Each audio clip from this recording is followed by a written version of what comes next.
अस्सलाम वालेकुम नाजरीन, मेरा नाम है मैरी आरिफ। खबर शामिल करते हैं। इमरान खान की रहाई का फैसला कुन मार्का शुरू, एहतजाज की तैयारियां मुकम्मल हैं। बैरिस्टर सैफ पेशावर से मुशीर इत्तलात खैबर पख्तूनख्वा बैरिस्टर सैफ ने कहा है कि बानी पीटीआई इमरान खान की रिहाई का फैसला कुन मार्का शुरू हो चुका है।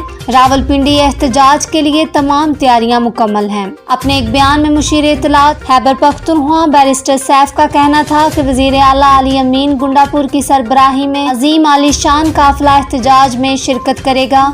अवाम का ठाठे मारता समुंदर अली अमीन गुंडापुर की सरबराही में रावलपिंडी से टकराएगा। पुरअमन एहतजाज रिकॉर्ड कराने जा रहा है। राजकुमारी मरियम नवाज पुलिस गर्दी की कोशिश ना करे। उन्होंने मजीद कहा कि पुरअमन एहतजाज को खराब करने की कोशिश की तो पूरा पाकिस्तान सड़कों पर होगा। जाली मुकदमात और फॉर्म 47 की जाली हुकूमत के हाथ में तक एहतजाज का सिलसिला जारी रहेगा। जाली हुकूमत से निजात दिलाना अब फर्ज बन चुका है। साथ ही साथ खबर शामिल करते हैं। कोई ना समझा, इस्राएली अखबार ने मेरी तारीफ की। वाहिद पाकिस्तानी लीडर हूँ जिसकी साख है इमरान खान। पाकिस्तान तहरीक इंसाफ के बानी इमरान खान ने कहा है कि मेरा फ़लस्तीन के हवाले से कोई माजी में भी और आज भी मौक़िफ़ वाज़िया है। दो रियासती हल की जानिब जाएं, फिर ही कोई बात हो सकती है।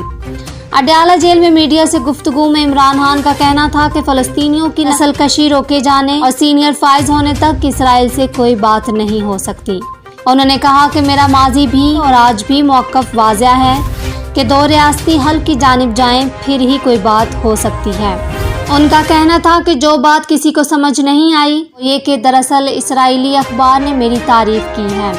अखबार ने लिखा कि मैं पाकिस्तान का वाहिद लीडर हूं जिसकी दुनिया भर में कोई क्रेडिबिलिटी है। ख्याल रहे कि गुज़श्ता रोज इसराइली अखबार यरूशलम पोस्ट में एक मजमून शाये हुआ था जिसमें बानी पीटीआई इमरान खान को इसराइल का हमायती करार दिया गया। आर्टिकल में लिखा गया कि साबिक वजीर आजम इमरान खान इसराइल मुखालिफ बयान देने के बावजूद इसराइल से बेहतर ताल्लुकात के इशारे देते रहे। इमरान खान इसराइल के लिए हमख्याल सियासतदान हैं और इनकी इंतखाबात में कामयाबी पाक इसराइल ताल्लुकात का असर नो जायजा लेने का मौक़िफ़ है। साथ ही साथ खबर शामिल करते हैं। इमरान खान ने 28 सितंबर को रावलपिंडी में होने वाला जलसा मंसूख कर दिया था। इस हवाले से अडयाला जेल में मीडिया से गैर रस्मी गुफ्तगू करते हुए बानी पीटीआई इमरान खान का कहना था कि हमें मालूम है ये जलसे की इजाज़त नहीं देंगे, अगर इजाज़त मिली भी तो शहर से कहीं दूर मिलेगी।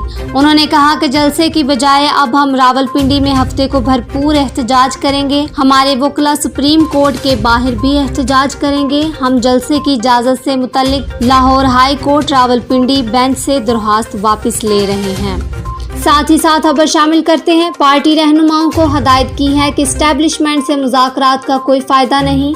इमरान खान अडयाला जेल में बातचीत करते हुए इमरान खान ने कहा कि अडयाला जेल में आज मेरा 1 साल पूरा हो गया। इनका ख्याल था कि इमरान खान टूट जाएगा और जेल की चक्की में नहीं रह सकेगा। मैं 21 से 20 घंटे चक्की में रहता हूँ।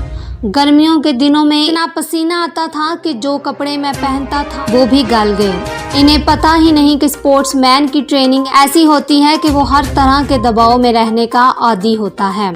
एस्टेब्लिशमेंट से किसी किस्म की मुज़ाकरात का कोई फ़ायदा नहीं। रऊफ हसन को गलत फहमी होती है कि सबको कहता हूँ उनसे मुज़ाकरात का कोई फ़ायदा नहीं। रऊफ हसन 2-3 बार जेल में मिलने आया मगर मिलने नहीं दिया गया। इमरान खान ने कहा कि सकूत ढाका में अरबों डॉलर का नुकसान हुआ, दुनिया भर में जिल्लत हुई, 90,000 कैदी बने और 50,000 पाकिस्तानियों को कत्ल किया गया, जिसके बाद हमूदुल रहमान कमीशन रिपोर्ट छिपा दी गई।